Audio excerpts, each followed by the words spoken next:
Ouais. Bonjour à tous et bienvenue sur un nouveau podcast de la chaîne Token Talkers. Aujourd'hui, on a la chance et l'honneur de recevoir Pablo Vera, qui est le cofondeur de Angle Protocol et core contributor. Comment ça va, Pablo? Salut à tous les deux. Merci beaucoup de m'inviter aujourd'hui. C'est un plaisir d'être là. C'est vraiment un plaisir de te recevoir. On a vraiment de la chance. Ça faisait un petit moment qu'on voulait t'avoir sur la chaîne et on a réussi à caler ce podcast ensemble. Donc, ça va être vraiment un podcast très enrichissant. Est-ce qu'avant de commencer, tu peux nous expliquer un petit peu plus ton parcours? Comment tu en Ouais. es venu jusque peut-être au Web3 et comment tu en es venu à faire cette confondation d'Angle Protocol? Donc moi, j'ai un parcours qui est plutôt classique. Disons que je suis pas trop sorti des sentiers battus. J'ai fait la fondation, enfin la formation en France d'ingénieur, enfin, que beaucoup de gens font tous les ans. Donc je suis passé en classe prépa. Ensuite, j'étais à Polytechnique en école d'ingénieur. Et après, j'ai fait un master aux États-Unis, comme beaucoup de gens font quand ils passent par des grandes écoles d'ingénieurs françaises. Et c'est pas quelque chose, le Web3 que je faisais dans mon temps libre. Moi, pour aborder des sujets et me mettre dedans, j'ai besoin de le voir par un spectre, enfin par un biais classique. Donc moi, c'est au niveau académique en fait que je suis rentré dans les blockchains.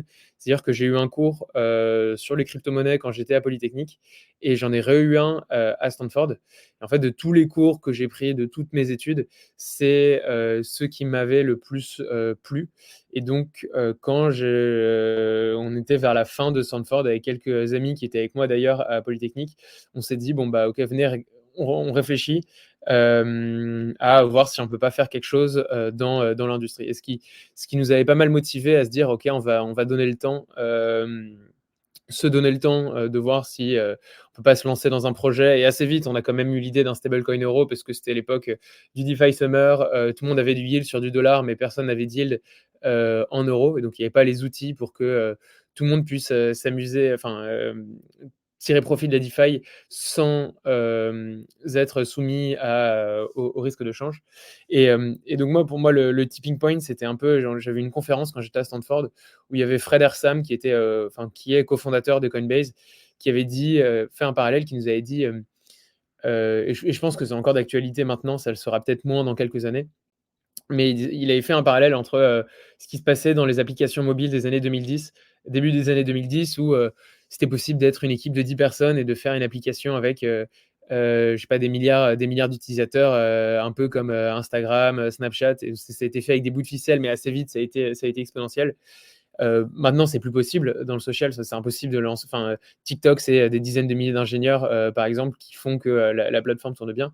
Mais il disait, bah, moi, je retrouve le même environnement maintenant dans le domaine des blockchains où à 3-4, vous pouvez faire un protocole, créer des solutions qui attirent des milliards de dollars de liquidités. Donc c'est ça qui nous a pas mal attiré et qui a fait que quand on a fini Stanford, on s'y est mis à temps plein pour développer notre projet. On a eu de la chance de se lancer dans un moment où c'était plus facile de lever de l'argent, disons, en 2021. Et donc assez vite, on a été dérisqué. Et on a pu se dire, ok, bon, le truc qu'on faisait en cours, maintenant c'est ce qu'on va faire professionnellement. Un C'est vrai notre métier. métier. Ouais.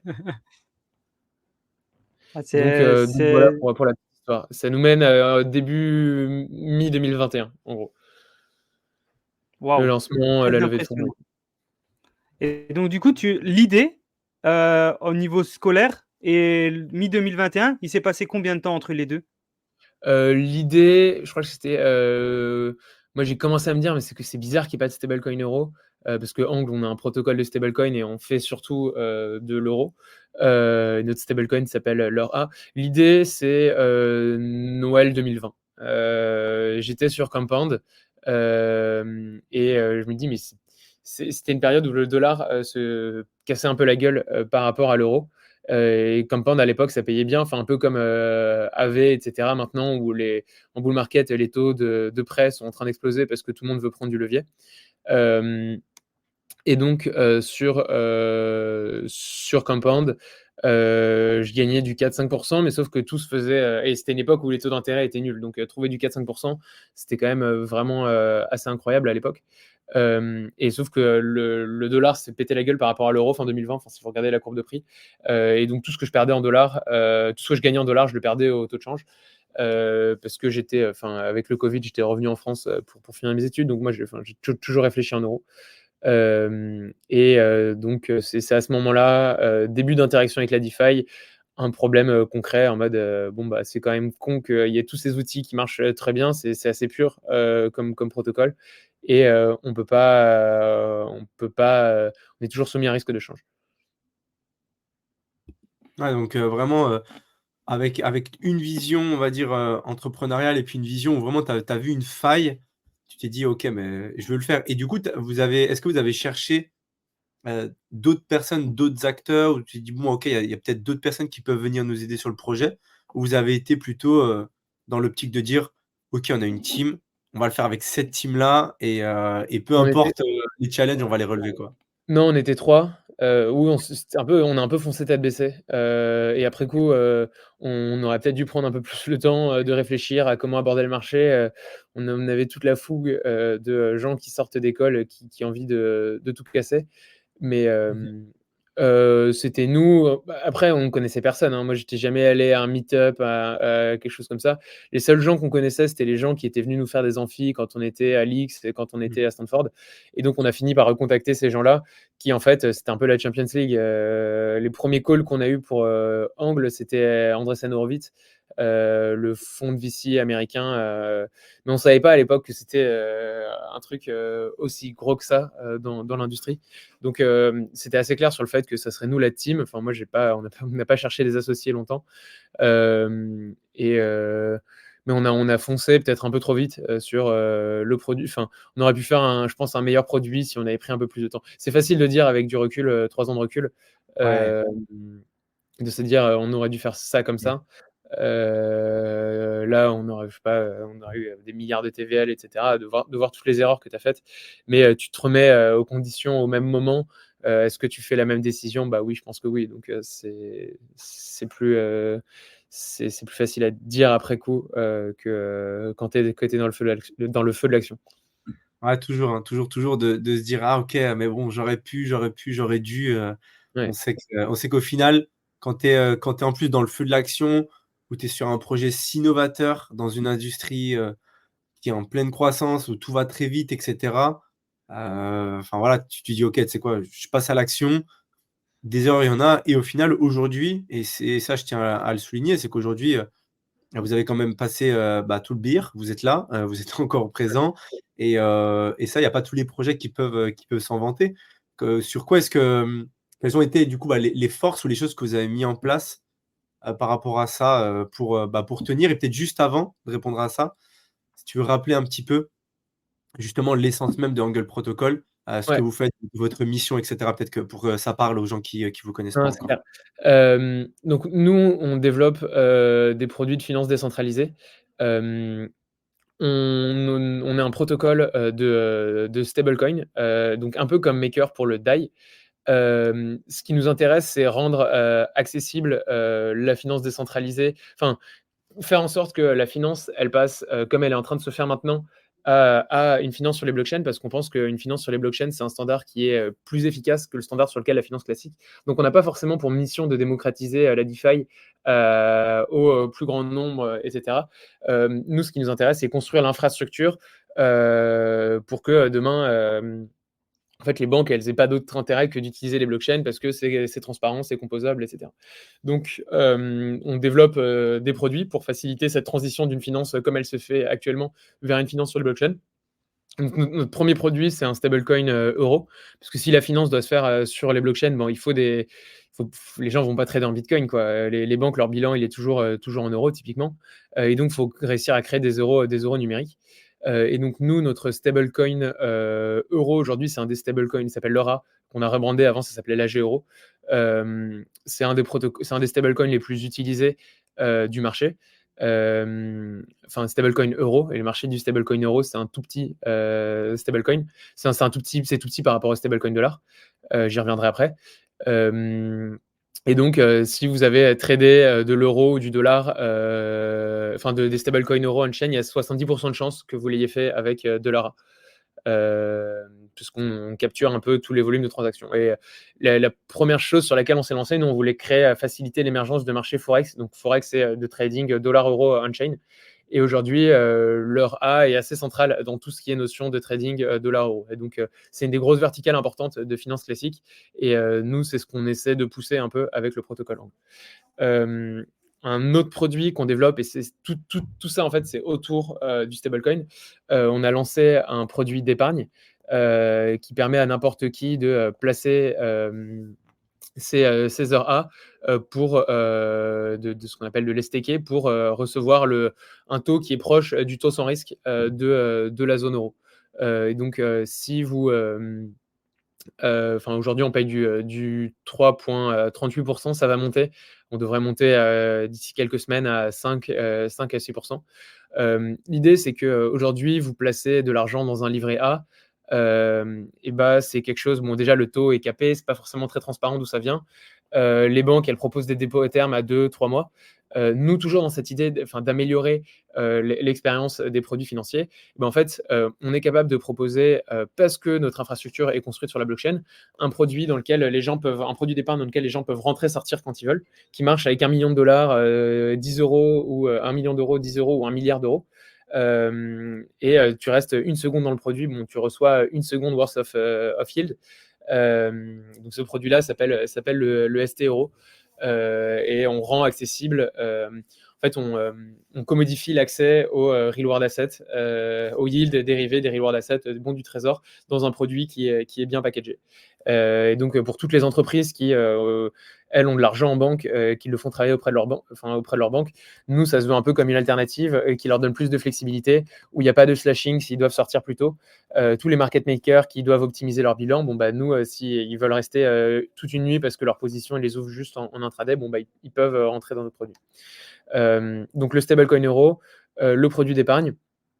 Là, on a annoncé un stablecoin dollar, parce qu'on a développé quand même une grande expertise sur le marché du stablecoin décentralisé, qu'on est capable de répliquer au dollar. Et la raison pour laquelle on fait en dollar, qui est un marché quand même aussi assez bouché, c'est que on pense que l'état actuel du marché du stablecoin dollar, il est assez insatisfaisant. Les protocoles qui offrent du stablecoin dollar, qui offrent du yield en dollars, sont des protocoles. Bon, déjà, il y a quand même pas mal d'assomption de risque. On est obligé de leur faire confiance à certains aspects, sur pas mal d'aspects. Et nous, on pense avoir on a construit des mécanismes qui protègent mieux les utilisateurs dans des situations comme le dépeg de l'USDC, par exemple. Donc, en cas où, tout le monde n'a pas appris des faillites de l'industrie, des gros événements qui sont passés les dernières années. Donc, le dépeg USDC, il y a 1 an, les gros protocoles de stablecoin n'ont pas trop tiré les conclusions. Nous, on a des systèmes qui sont plus robustes face à ce genre de situation. Et surtout, avec un stablecoin euro, un stablecoin dollar, toujours dans l'idée de poursuivre cette mission du Forex, on peut garantir des marchés euro-dollar assez deep et donner les garanties à tout le monde on-chain qu'ils peuvent trader de l'euro contre du dollar avec une liquidité assez deep. Et donc, je sais pas, demain, quelqu'un veut faire du cross-border payment, des remittances d'un pays à un autre. Nous, on construit l'infrastructure pour que ça passe chez nous et que ça soit moins cher que par les circuits bancaires classiques. Et enfin, on pense être en mesure d'avoir un offering qui est plus complet que les plus gros stablecoins dollars du moment. Créer un stablecoin, c'est quelque chose qui s'est assez commodifié, surtout depuis 3 ans. Nous, à l'époque, quand on s'est lancé, il n'y avait que le DAI de Maker. Et les gens étaient encore un peu en train d'innover, de trouver des nouveaux systèmes. Maintenant, on sait globalement ce qui marche et ce qui ne marche pas. Tout le monde fait un peu la même chose, mais tout le monde ne fait pas toutes les choses qui permettent de faire un stablecoin. Un stablecoin décentralisé, ça ne sert pas à grand-chose en soi. Dans le sens où souvent les gens disent l'intérêt d'un stablecoin dont le backing est via des crypto-monnaies sur des smart contracts, c'est le fait que c'est incensurable. Donc ça, c'est le cas de certains stablecoins. Typiquement, si vous possédez du LUSD, de Liquidity, jamais personne ne peut vous bloquer votre argent. Alors que dès que vous avez l'USDC, Circle peut dire Jean, ton adresse, je la freeze et tu n'as plus accès à tes USDC. Ça, je pense. Donc, beaucoup de stablecoins décentralisés se revendiquent on est censorship resistant, etc. Le fait est qu'il y a très peu de stablecoins décentralisés qui sont vraiment censorship resistant dans les faits. Donc, censorship resistant dans le sens, incensurable. L'intérêt d'un stablecoin décentralisé, c'est que c'est une solution de pooling. Et donc, typiquement, une solution de pooling, ça peut être un facilitateur DeFi. Enfin, nous, on appelle ça, ça doit être des facilitateurs DeFi. Et donc, ça facilite l'accès à des produits auxquels il serait plus compliqué de les avoir tous ensemble avec un stablecoin centralisé. Je m'explique. Aujourd'hui, avec de l'USDC, vous pouvez acheter par exemple des reward assets et toucher des bons du trésor américains, par exemple, qui vous payent un yield. Vous avez du DAI de maker, vous avez juste à acheter du SDAI contre de l'USDC 1-1. Vous avez les conséquences positives du fait d'avoir les reward assets sans avoir même à posséder, à les avoir achetés vous-même, à avoir dû faire les KYC, etc. Vous empruntez par exemple de l'USDC, les taux vont être super volatiles, parfois très élevés. Aujourd'hui, vous empruntez de l'or A, le taux auquel vous empruntez de l'or A est fixe. Et tout ça, c'est possible parce qu'un stablecoin décentralisé, c'est une solution de pooling par rapport à quand vous utilisez des protocoles qui construisent autour d'un stablecoin centralisé où vous n'avez pas un seul gros prêteur qui va lisser les taux d'emprunt. Bon, bref, je m'emporte peut-être un peu loin. Mais en gros, Angle, c'est quoi? C'est un stablecoin euro, un stablecoin dollar, des produits d'épargne et surtout l'idée d'améliorer le forex on-chain, d'améliorer, de créer des incentives pour que le monde financier se construise sur les blockchains parce que c'est un meilleur standard pour faire de la finance. Je prends un dernier exemple, il y a, je sais pas, 50 000 institutions qui font du crédit en France, toutes qui ont pardon, dans le monde, toutes en ayant dû coder un back-end, toutes ayant dû coder des systèmes pour regarder la collatéralisation des prêts. Avec une finance qui se fait sur les blockchains, on a juste besoin d'avoir fait le code du prêt-emprunt une seule fois et tout le monde peut utiliser ce même code-là. Donc, c'est des gains de développement qui sont vraiment massifs. Et ça, bon, c'est dommage que je ne suis pas un énorme fan des bull markets. Enfin, j'aime bien, mais parce que ça fuel un peu toute cette casino-culture qui nous dessert et qui nous fait perdre de vue ce qui, pour moi, est l'intérêt primordial d'une finance sur les blockchains. C'est la standardisation, la commodification de pas mal de briques élémentaires pour à la fin qu'il y ait plus d'argent qui reste dans les mains des porteurs plutôt que dans les banques parce qu'on peut créer des marchés plus compétitifs. 100% d'accord avec ce que tu dis. Et au jour d'aujourd'hui, donc vous avez changé le nom de votre stablecoin. Est-ce que tu peux nous expliquer pourquoi? Est-ce qu'il y a une idée derrière ça? Est-ce que tu l'as changé pour que ça soit beaucoup plus, je sais pas, trouvable? Et une deuxième question derrière ça, c'est qu'au jour d'aujourd'hui, vous êtes le plus gros stablecoin euro, en tout cas le plus gros stablecoin euro décentralisé. Qu'est-ce que ça représente en termes de volume et de développement Ouais. par rapport à ça? Donc, je prends ta question d'abord sur l'euro. La TVL des stablecoins euros, elle est à peu près 500 à 1000 fois plus petite que la market cap des stablecoins dollars. Donc, on n'est vraiment pas sur les mêmes ordres de grandeur. Aujourd'hui, Angle, c'est 40 millions de valeurs loquées. Bravo. Mais bon, c'est rien du tout quand on regarde par rapport aux gros stablecoins dollars. Et je pense que si nous, on avait fait du dollar depuis le début, on ne serait pas à 40, on serait peut-être à 400 parce qu'on s'est lancé en même temps que tous les Frax, tous les autres protocoles. Enfin, eux sont lancés un peu avant nous. Mais bref, enfin, les équivalents qui faisaient du dollar dans un marché qui en veut et un marché qui ne veut pas d'euros, c'est pour ça aussi qu'on va se lancer dans le dollar, sont beaucoup plus gros. Et le volume de transactions quotidien, c'est à peu près 2-3 millions d'euros sur l'or A. Il y a beaucoup de volume d'arbitrage, beaucoup de volume des gens qui prennent des paris directionnels en mode je vais acheter de l'or A. Parce que je pense que l'euro va monter avant la telle annonce de la Fed, puis je reconvertis après en USDC. On a du volume aussi de gens qui prennent du levier, qui empruntent contre leur wrap Bitcoin de leur A pour les swapper instantanément contre du wrap Bitcoin et ainsi être exposé au cours wrap Bitcoin Eura. Le rebranding AG Euro Eura, c'est quoi l'idée? C'est un peu avant de lancer le dollar qui n'est pas encore lancé, qui va se lancer mi-avril à peu près. D'accord. C'est de lisser un peu plus l'image de la marque. quand les gens AG, euro, les gens, il y a souvent cette association du fait que, est-ce que c'est un produit dérivé? Les gens comprenaient pas trop ce que ça voulait dire l'AG devant. Là, on met heure A, bon, bah, c'est assez clair. On se met dans les mêmes lignes que USDC, USDT et tous ces gros stablecoins là. Et du coup, c'est assez important quand même un ticker pour la perception des gens quant à la solidité, à la robustesse d'un stablecoin. Et bah, nous, c'est ce play-là qu'on fait. Enfin, à la fin, le fondamental, c'est exactement le même. C'est juste avoir quelque chose qui soit plus universel, plus compréhensible. Et le stablecoin dollar va se lancer sous le nom de USDA. Ok. On voit qu'il y a du coup une bonne vision et sur du long terme sur ce que vous voulez faire. Félicitations à vous. Je pense que le fait d'attaquer le marché tout simplement du dollar, je pense que ça peut être vraiment aussi super intéressant. Parce qu'à la base, effectivement, vous voulez être le plus gros stablecoin euro, c'est déjà fait. Donc effectivement, maintenant, c'est quoi la prochaine étape? Donc félicitations à vous. On voit que vous avez vraiment une bonne philosophie derrière ça. Et c'est vraiment, je pense, ça qui vous guide dans vos opérations. Est-ce qu'il y a d'autres valeurs que vous partagez au sein d'Angle Protocol, au-delà de la partie justement décentralisation de la finance, etc., etc. Est-ce qu'il y a d'autres choses derrière? Je sais que vous êtes un peu aussi sur d'autres secteurs comme la tokenisation et tout. Enfin, c'est des choses que vous connaissez bien et que vous parlez. Est-ce qu'il y a d'autres choses sur lesquelles vous êtes en train de travailler? Alors pour revenir, la décentralisation de la finance, c'est pas ce qui m'intéresse. Enfin, j'aime pas Ok. d'ailleurs le mot DeFi, je l'utilise beaucoup, mais faudrait pas que je l'utilise. Ce qui nous intéresse plus, c'est le concept de open finance, une finance sur les blockchains, parce qu'une finance sur les blockchains, décentralisée, c'est pas forcément tout le temps efficace. Il y a certains projets qui ont pas besoin d'être décentralisés. Et après, ça répondra à ta deuxième question sur, les autres choses qu'on offre, avec Angle. Moi, ce qui m'intéresse, c'est le concept d'open finance plutôt que de finance décentralisée.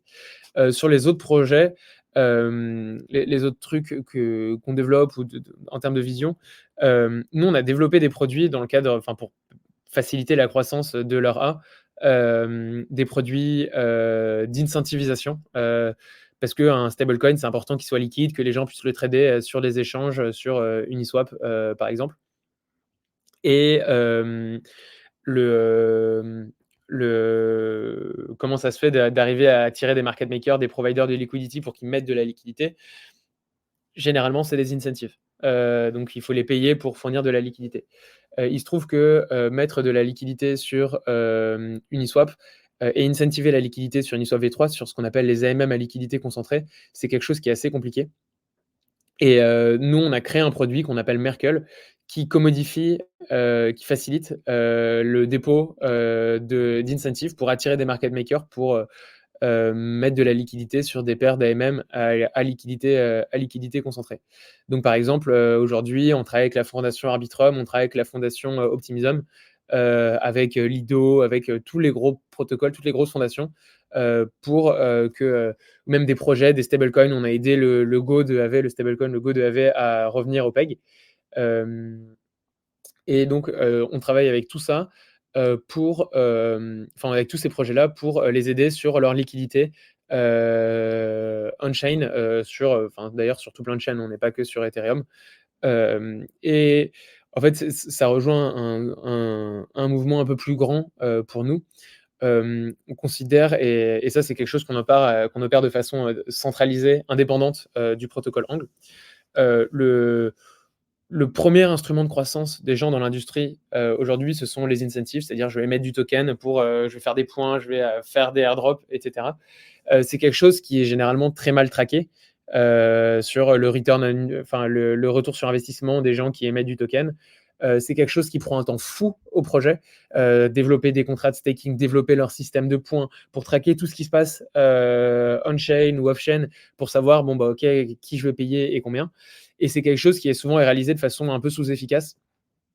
Par exemple, des gens vont se retrouver à incentiver des pools sur Curve, alors que des pools volatiles, alors que leurs LP se font ouvrir pour ça, et c'est possible d'avoir plus de liquidité apparente en étant sur Uniswap V3 par exemple. Enfin, il y a plein de trucs qui sont pas, ça prend du temps, c'est pas fait de façon efficace. Et donc nous, avec Merkle, ce qu'on a lancé pour les AMM à liquidité concentrée, donc ça veut dire pour tout le monde en 5 minutes, vous voulez incentiver une pool sur Uniswap V3, vous pouvez le faire.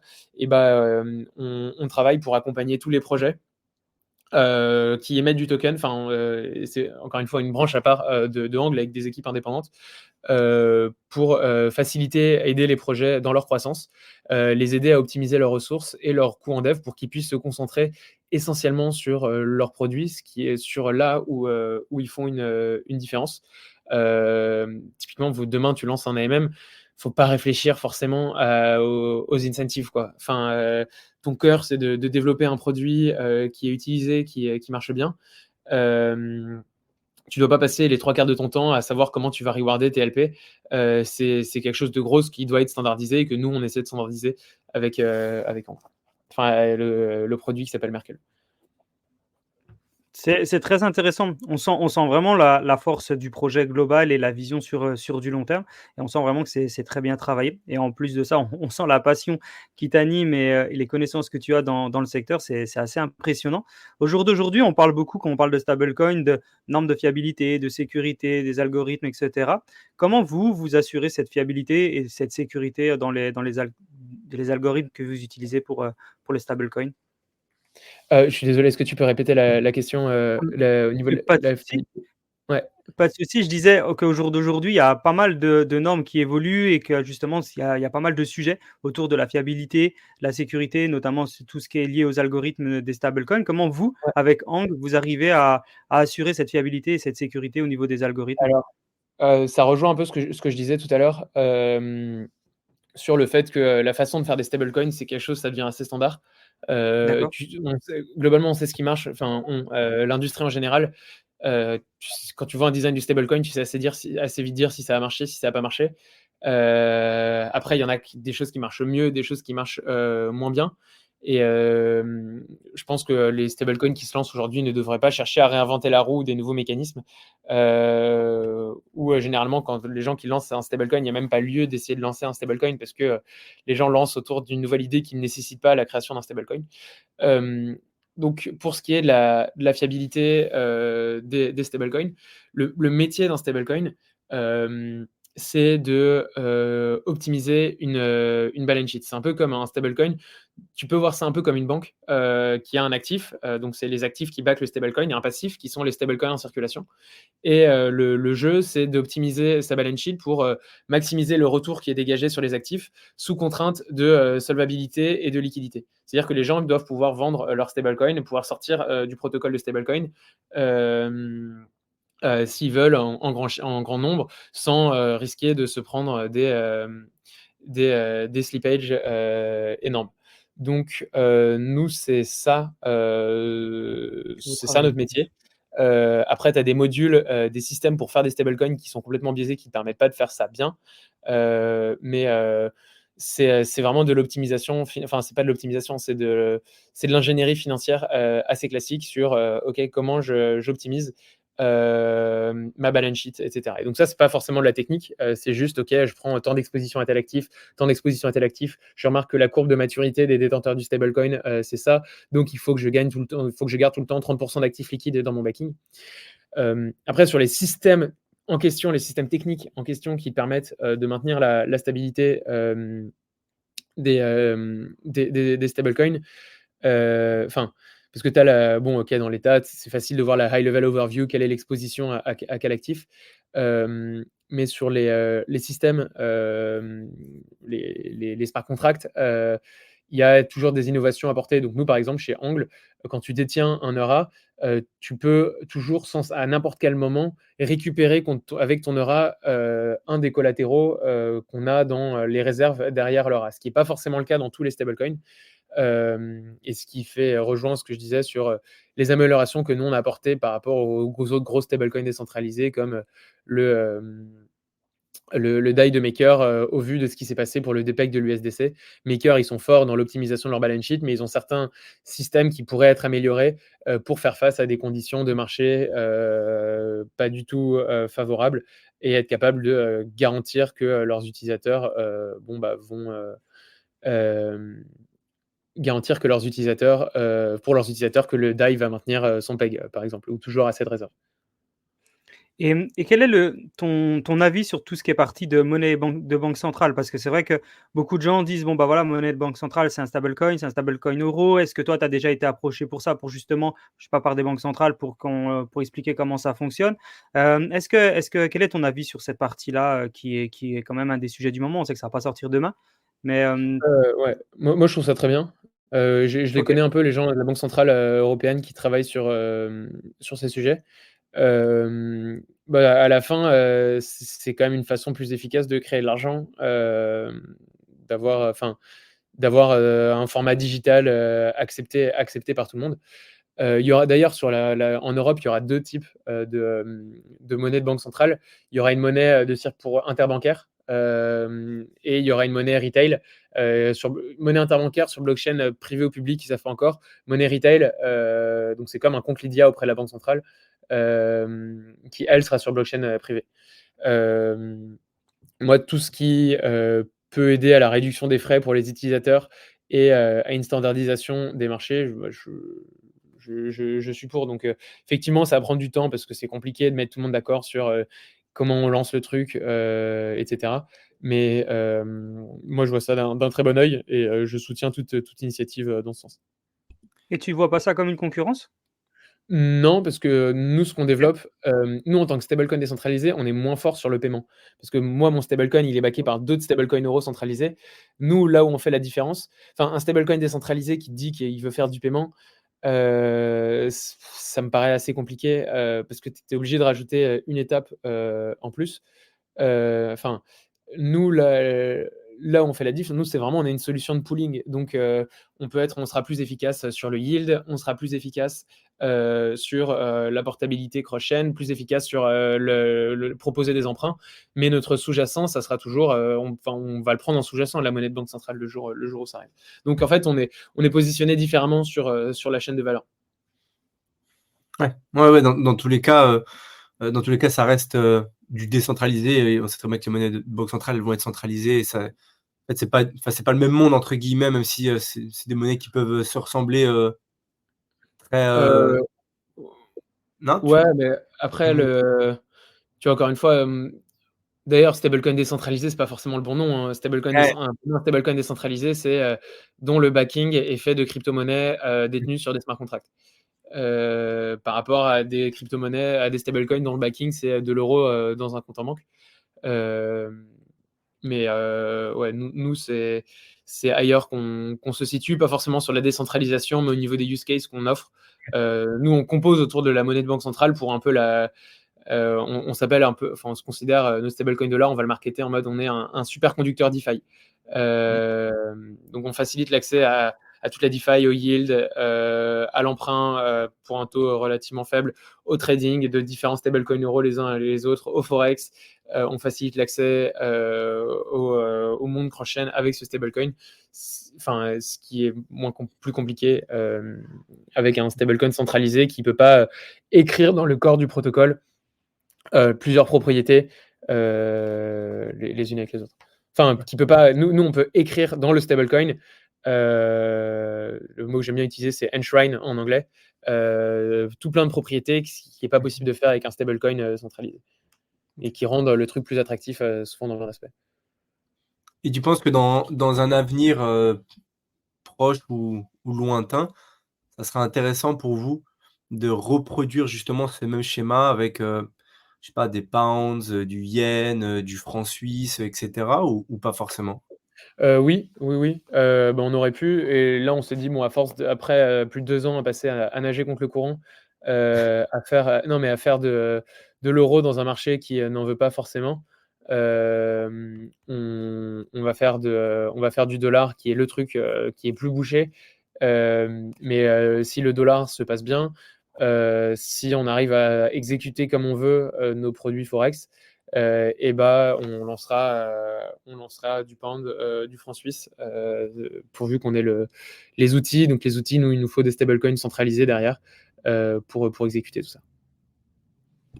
Oui, parce qu'au final, comme tu dis, si au niveau de la voilà, de la tech, des protocoles, des algos et cetera, vous avez l'équipe, C'est juste donner à ce que le marché veut. Et ça peut permettre aussi d'étendre ce que vous faites. Mais oui, c'est vrai que on voit souvent, voilà, c'est tout ce qui est au niveau stable. On sait très bien que c'est dollar qui est le plus utilisé. Mais ça ne veut pas dire que ça va être comme ça tout le temps. En tout cas, c'est pas Ouais, quelque chose.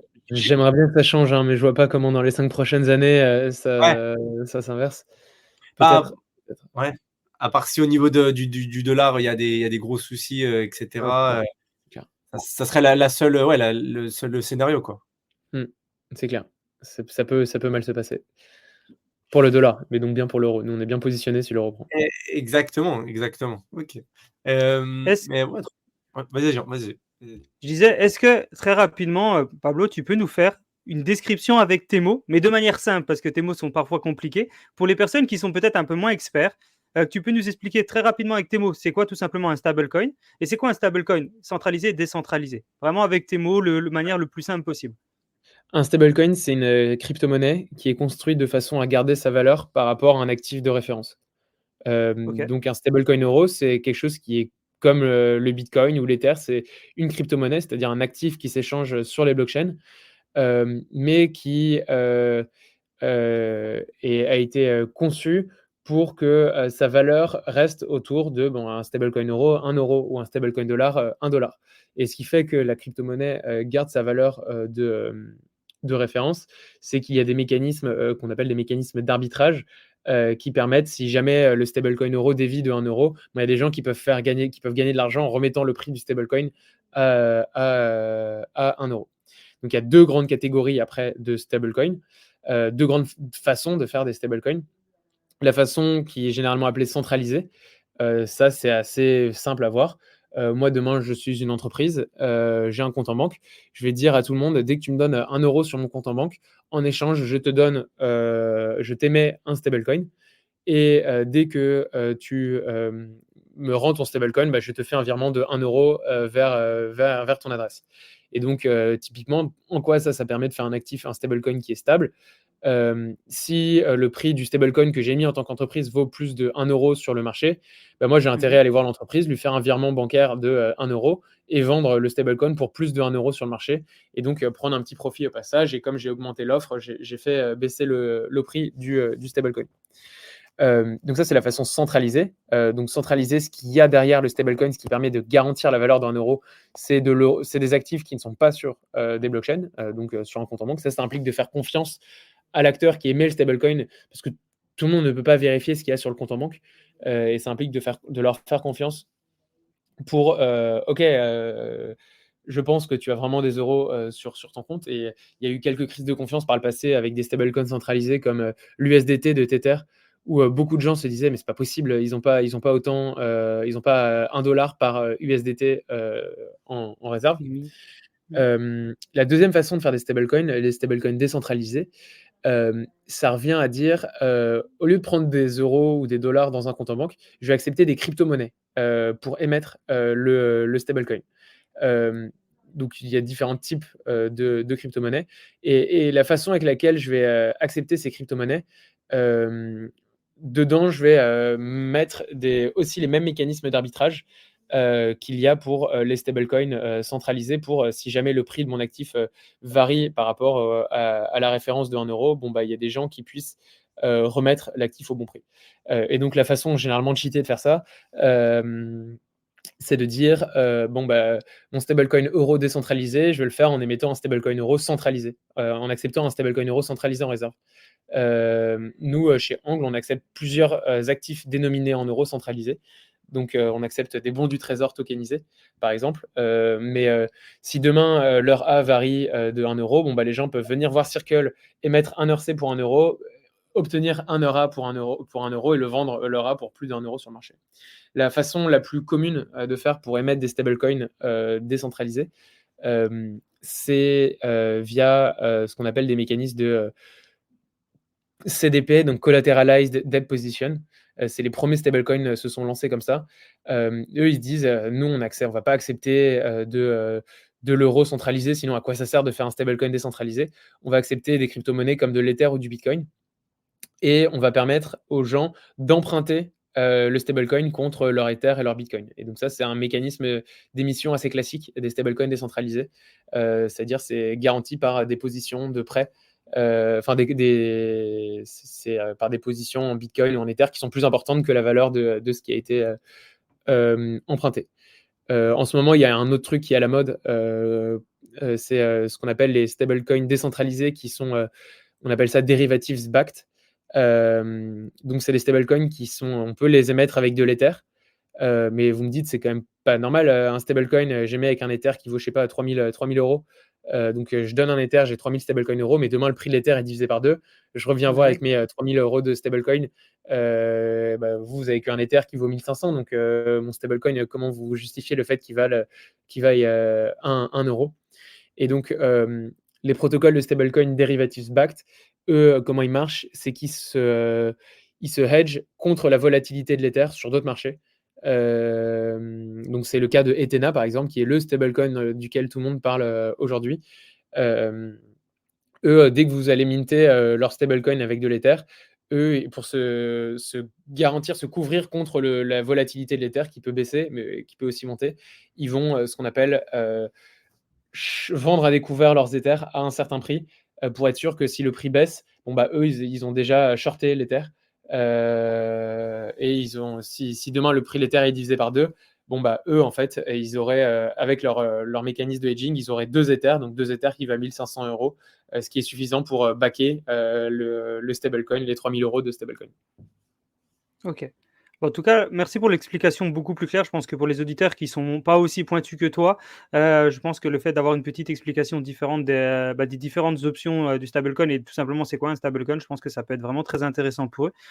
Aujourd'hui, il y a quand même une stratégie qui doit être vraiment importante, c'est comment développer encore plus l'utilisation des stablecoins, parce qu'on sait que c'est quand même de plus en plus utilisé et que l'adoption, elle commence à être de plus en plus grosse. Mais est-ce que vous travaillez sur cette partie-là? Est-ce que votre objectif, c'est justement de vulgariser, d'éduquer sur l'utilisation et les avantages des stablecoins, ou tout simplement, pour l'instant, votre objectif, c'est de laisser faire le marché et dans tous les cas, vous savez qu'ils n'auront pas le choix de passer par les stablecoins? Non, non, non, un stablecoin, tu vois, si la façon de faire des stablecoins, c'est commodifié, c'est-à-dire que bon, les règles sont les mêmes pour tout le monde fait pareil.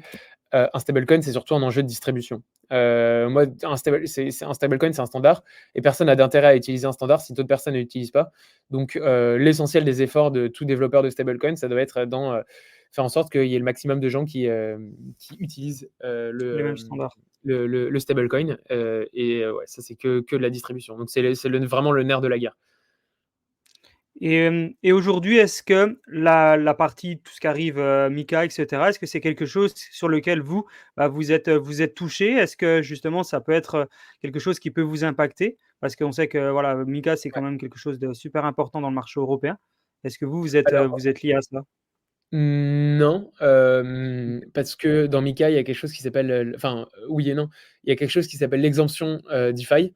C'est-à-dire que Mika, dans les textes, ils écrivent: «Bon, si un protocole est décentralisé, on ne sait pas comment le réguler, on regardera après». Et donc, nous, comme notre protocole OK. est géré de façon automatique, via des smart contracts, avec une gouvernance, enfin une DAO,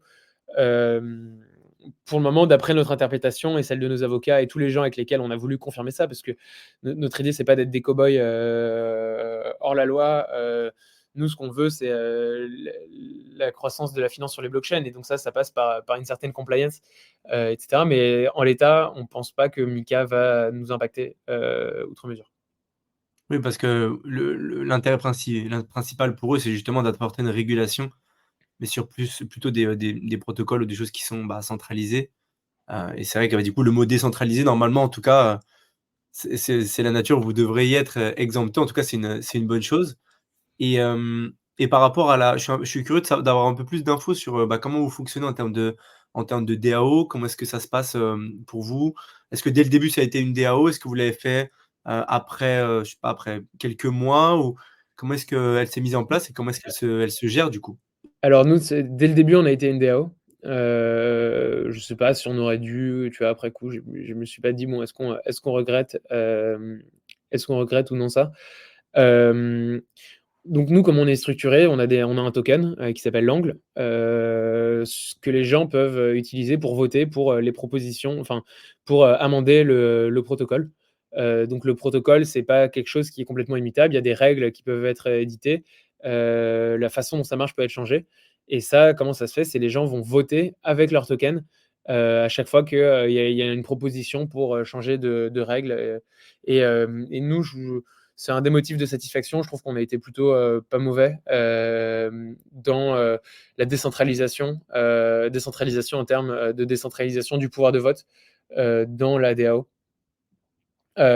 où il y a plein de gens qui participent à nos votes à chaque fois qu'il y a une des lois, une des règles quelqu'un veut éditer. Donc c'est assez standard en fait ce qu'on fait. On n'a pas réinventé la roue sur ça. Oui, au final, si ça marche bien, enfin, c'est aussi ça, hein, le but, c'est de prendre des choses qui marchent. Vous êtes déjà dans l'innovation, vous avez déjà beaucoup de boulot, je pense, sur tout ce que vous développez. Donc au niveau de la gestion, si vous pouvez prendre quelque chose qui fonctionne, c'est bien aussi. En termes de challenge, justement, je reviens un petit peu là-dessus, en termes de challenge, alors on va pas rentrer trop dans le technique, mais justement quand on crée un protocole comme le vôtre, c'est quoi un petit peu les challenges, à part les challenges techniques, on va dire? Parce que vu qu'il y a Ouais. peut-être pas forcément de challenge réglementaire, quels sont les challenges, auxquels vous vous confrontez? Alors, il y a quand même un challenge technique qui est non négligeable, c'est le challenge de sécurité. Quand tu développes des smart contracts et qui détiennent de l'argent et potentiellement beaucoup d'argent, tu peux pas te permettre de te faire hacker. Et donc, c'est super important de mettre du temps pour et de l'argent pour updater, enfin pour faire en sorte que le code soit le plus bulletproof. Faut faire gaffe à la gestion du risque aussi. En tant que DAO, pour pas se retrouver surexposé à un moment un actif qui pourrait péter. Mais le plus gros challenge, c'est le challenge de distribution. Moi, demain, là, je peux te créer un stablecoin, ça me prend, je sais pas, 1 heure de déployer les smart contracts liés au stablecoin, que le truc soit parfaitement opérationnel. Mais c'est de la distrib. Donc, si moi, c'est comme si demain je crée une marque de produits de beauté, faut que je fasse en sorte qu'elle soit dans les magasins, faut que je fasse en sorte que les gens aient envie de l'acheter. Et si les gens n'en veulent pas, à la fin, ça a beau être de la finance décentralisée, tu obéis toujours à une logique business autour des produits. Enfin, et donc, créer les produits de DeFi que les gens veulent, dans lesquels les gens ont confiance. Et ça, la confiance, c'est quelque chose qui est super, super important quand tu fais de la DeFi, parce que les gens vont mettre de l'argent chez toi. Donc, enfin, sur ton code, si ça pète, bon, c'est quand même pas incroyable. Moi, j'ai une question sur toute cette partie, enjeux de sécurité et cetera. Tu expliques que, bah, voilà, c'est vraiment un gros, gros travail. On sait que ça coûte énormément d'argent. Comment vous avez fait pour développer cette partie-là financièrement? Vous avez dû lever des fonds? Vous avez, Ouais, on a levé des justement fonds. fait une ICO? On a élevé des fonds, nous, avec des VC en 2021. On a élevé 5 millions de OK. dollars. Et c'est ce qui est l'essentiel de la levée. D'ailleurs, je pense qu'à chaque fois qu'il y a une boîte qui lève, tous les auditeurs de smart contract doivent se dire: «Ah, c'est du pain béni, ça». Euh, ouais. Ah, c'est bien, félicitations. Ouais, parce que ça doit pas être facile à l'époque, de lever des fonds pour un stablecoin en 2021? C'est plus facile que maintenant. Ouais, en 2021, l'argent, OK. Ouais, il tombait du enfin, ciel. c'était facile, quoi. Ouais, il tombait du ciel, ouais. OK, d'accord. Ouais, non, mais parce que des fois, on peut se dire que ça peut être compliqué et effectivement que c'était pas forcément facile. Bon, si vous avez levé des fonds, c'est que votre projet était bon, ça c'est clair. On va pas revenir là-dessus, mais OK, donc vous avez dû, lever des fonds pour pouvoir accélérer aussi votre process et travailler toute cette Ouais, partie-là. exactement. Ouais, Félicitations sinon, c'était à impossible, vous. hein. Genre, pour moi, si tu pas de quoi te payer un audit, c'est impossible de faire grossir son projet. Ah, surtout pour votre partie. Et Ouais. hem et est-ce que vous avez des partenaires clés avec qui vous travaillez, depuis peu de temps ou depuis longtemps, avec qui justement vous arrivez à développer, bah et continuer à faire grandir, Angle Protocol? Ouais, bah, parmi nos plus gros partenaires assez connus, je dirais qu'il y a Layer 0, la solution de bridge. On était Ouais. les premiers clients, Layer 0, enfin les premiers à l'utiliser pour, porter notre stablecoin, d'une chaîne à une autre. Et donc encore aujourd'hui, on a des milliers de personnes qui bridgent tous les jours, via, notre implémentation, par-dessus, Layer 0. Hem, on a pas mal de boîtes avec lesquelles on travaille, notamment Bakkt, pour, la tokenisation. Hem parce qu'en fait, nous, typiquement, si on va acheter du bon du trésor, vu qu'on est backé par des crypto-monnaies, on est obligé d'avoir des bons du trésor tokenisés on-chain, et c'est pour ça qu'on travaille avec Bakkt, qui est une boîte suisse qui est spécialisée dans la tokenisation. On travaille pas mal avec toutes les solutions d'Oracle, Redstone, Chainlink. Un de nos gros partenaires, c'est OneInch, la solution d'agrégation, parce qu'ils intègrent nos systèmes pour émettre et burner le stablecoin. Donc aujourd'hui, parfois, tu interagis avec OneInch, c'est possible que tu te retrouves à minter de l'aura sans forcément t'en rendre compte, parce que la route OneInch voit que c'est plus efficace de minter de l'aura à partir d'RC pour acheter je ne sais pas quel token. Et Ok. ça fait qu'on est assez bien intégré dans toutes les sphères DeFi avec le protocole. Très intéressant. C'est vraiment très intéressant. On voit vraiment que c'est super bien fait. Mais j'ai une question par rapport à la partie tokenisation. Tu en as parlé plusieurs fois de ce terme. C'est quelque chose qu'on connaît bien. Est-ce que tu as des demandes pour que ton stablecoin soit utilisé pour faire de la tokenisation ou pas du tout?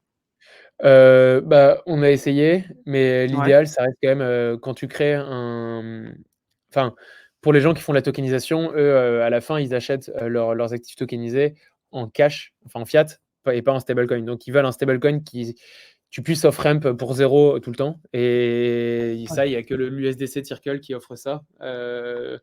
Et donc, mais je les comprends, hein, toutes les boîtes qui font de la tokenisation, elles acceptent en moyen de paiement des stablecoins centralisés que tu peux off-ramp ou on-ramp très facilement. Nous, tu peux off-ramp et on-ramp gratuitement, enfin sans frais de transaction additionnels, mais tu as une transaction en plus, c'est-à-dire que par exemple, notre USDA, tu pourras l'off-ramp contre de l'USDC one-one sans aucun frais. La liquidité de l'USDA, ça sera la même que la liquidité de l'USDC, mais tu dois quand même payer la transaction pour unwrap l'USDA en USDC. Je comprends, je comprends. Et toi, tu penses quoi justement de ce secteur? Ton avis un petit peu personnel sur le secteur de la tokenisation et des gens qui sont acteurs dans le secteur. Est-ce que tu penses que c'est quelque chose qui... Parce que souvent, il y a des gens qui disent la tokenisation, oh, c'est comme un stablecoin, c'est-à-dire que tu as investi dans quelque Non, chose mais et derrière, tu as un sous-jacent. c'est Il y vrai, en a qui, ouais. qui font vraiment le comparatif entre les deux. Quel est ton avis personnel par rapport à ça? Je suis d'accord avec ça, hein. Pour moi, la tokenisation, c'est comme un stablecoin. J'attends de voir, et bon, ça se trouve, ça sera nous, mais quelqu'un pour trouver un modèle où, en gros, parce que là, ils galèrent un peu, les mecs, tous les gars qui font la tokenisation, c'est un peu toujours la poule et l'œuf. Ils ont besoin d'être liquides, mais comment tu arrives à être liquide on-chain ton actif? Il y a des enjeux réglementaires aussi. Mm. Et je trouve que c'est encore un peu compliqué. Personne n'a réussi à trouver le hack de grosse pour OK, vas-y, mon actif tokenisé, tout le monde va l'utiliser et ça va très bien marcher. Donc, ouais, moi, c'est un truc pour moi, s'il n'y a pas de tokenisation, ça sert à rien de faire de la DeFi, enfin de la finance sur les blockchains parce que C'est clair. on ne recrée pas un nouveau pan de l'économie, on doit créer une alternative à des systèmes techniques pour faire de la finance. Donc, mais il y a quand même les mêmes sous-jacents. Je sais pas, demain, tu veux faire un marché boursier on-chain, tu as besoin des actions Tesla tokenisées, tu as besoin de, je sais pas, toutes ces actions-là tokenisées pour que ça trade. Ouais, et puis la partie du liquidité du marché, c'est quelque chose qui est super important. Alors effectivement, tu peux peut-être utiliser des pools de liquidité ou tu peux utiliser un token qui est vraiment ultra utilisé, mais il y a quand même vraiment ce big problème-là de la liquidité et du fait qu'il y a peut-être encore pas assez d'acteurs dans l'écosystème, ce qui fait que ça freine un C'est petit clair. peu, ça fait partie des challenges. Au jour d'aujourd'hui, hem, est-ce que vous êtes en phase de recrutement, de levée? Est-ce que tu peux nous en expliquer un petit peu plus, sur, ce que vous faites Ouais. actuellement, Alors, aujourd'hui? nous, la boîte Angle Labs, donc qui a levé des fonds, on est rentable grâce aux produits Bravo. Merkle qu'on développe. On cherche à recruter sur le produit Merkle essentiellement, l'équipe qui s'occupe du protocole. Après, on est toujours ouvert à tout profil, mais sur Merkle, on recrute. Donc, si vous êtes ingénieur, je pourrais vous faire partager après les offres, enfin les job descriptions qu'on a. Vous cherchez un stage ou dans le domaine de la DeFi et cherchez à interagir avec plein de protocoles, venez nous voir. On a des opportunités plutôt cool à offrir. OK, OK. Super, super clair. Je pense que c'est important parce qu'on a beaucoup de gens qui nous posent les questions. On nous disait: «Bah, quand vous faites des podcasts, je voudrais savoir si on pourrait postuler, comment on pourrait postuler?» Nous, on mettra bien sûr tous les liens en commentaire si vous voulez contacter, Pablo ou si vous voulez travailler avec, Ouais. avec l'équipe. Félicitations en tout cas pour tout ce que tu fais à l'heure actuelle. On voit vraiment que c'est très, très bien pensé et que la partie stablecoin est vraiment vraiment bien avancée. Donc félicitations, Merci. félicitations à toi et en pas longtemps, vous avez réussi à faire, beaucoup, beaucoup de choses. Vous êtes basé où? Vous êtes basé à Paris? On est tous à Paris, ouais, Ouais. à Paris. Bah, félicitations. Joli écosystème à Paris, hein. Ouais, Joli c'est pas mal ce qui se écosystème. passe en ce moment. Il Ouais, c'est cool. On a de la chance, il y a bah, beaucoup il y a des bonnes écoles d'ingénieurs en France, donc c'est plus facile, de faire sortir du monde, dans tout ça. Enfin, d'avoir des gens, tu vois, c'est la DeFi, c'est quoi? C'est l'intersection de maths, physique, maths, pardon, économie, informatique. Hem, Par rapport aux États-Unis, ils vont très vite se focaliser que sur un domaine et faire plus que ça. En, en finance, enfin, en France, on a l'avantage d'être plus généraliste et donc d'avoir des profils qui correspondent plutôt bien au développement dans le domaine de la finance décentralisée. Après, tu me diras, c'est un peu comme en intelligence artificielle, un des plus gros hubs mondiaux, c'est Paris, parce que c'est de mmh, l'info et des maths, l'intelligence artificielle, et bon, bah ça, en France, on sait faire. Mais on est moins fort pour les gens qui savent faire que des maths ou les gens qui savent faire que de l'informatique. On a plein de gens qui savent faire un peu des deux très bien, et ça suffit pour créer les meilleurs algos et les meilleurs modèles d'IA. ouais, c'est fou. C'est fou, c'est fou. C'est vrai que l'écosystème français, surtout, à Paris, il y a vraiment, vraiment, vraiment beaucoup de monde et on voit que ça push fort. Je pense qu'en Europe, c'est peut-être un des endroits où il y a vraiment le plus de monde. Donc c'est très, très bien d'être situé là-bas. Moi, j'ai une dernière petite question, avant de te donner le mot de la fin, Pablo. J'ai une question sur la partie régulation, pour revenir encore sur cette partie-là. On sait Ouais. qu'actuellement, il y a des gros enjeux sur la partie régulation en Europe, en France pour ce qui est PSAN et en Europe pour tout ce qui est MiCA. On sait que ça va faire un gros tri sur les acteurs. Est-ce que toi, il y a des gros acteurs de l'écosystème qui te contactent en te disant: «Bah, voilà, nous, on voudrait travailler avec vous, on voudrait continuer à développer, ce que l'on fait, mais on a besoin peut-être de protocoles». Est-ce qu'ils ont la possibilité de le faire ou pas du tout? Bah, nous, c'est permissionless, donc toute l'infra OK, qu'on fait, ils ont même pas besoin de nous demander s'ils veulent l'utiliser. C'est ça l'avantage d'avoir génial. une finance ouverte. Généralement, ça pêche plus souvent des côtés des protocoles où il faut expliquer à la compliance, et cetera. Je pense qu'on a encore plein de choses à faire pour que, la TradFi soit prête pour la DeFi et surtout que la DeFi soit prête pour la TradFi. C'est des efforts, Ouais. des 2 côtés. Il y a encore trop de risques, trop de hacks, qui se font en DeFi pour que, des gens envisagent sérieusement de mettre beaucoup d'argent là-dedans.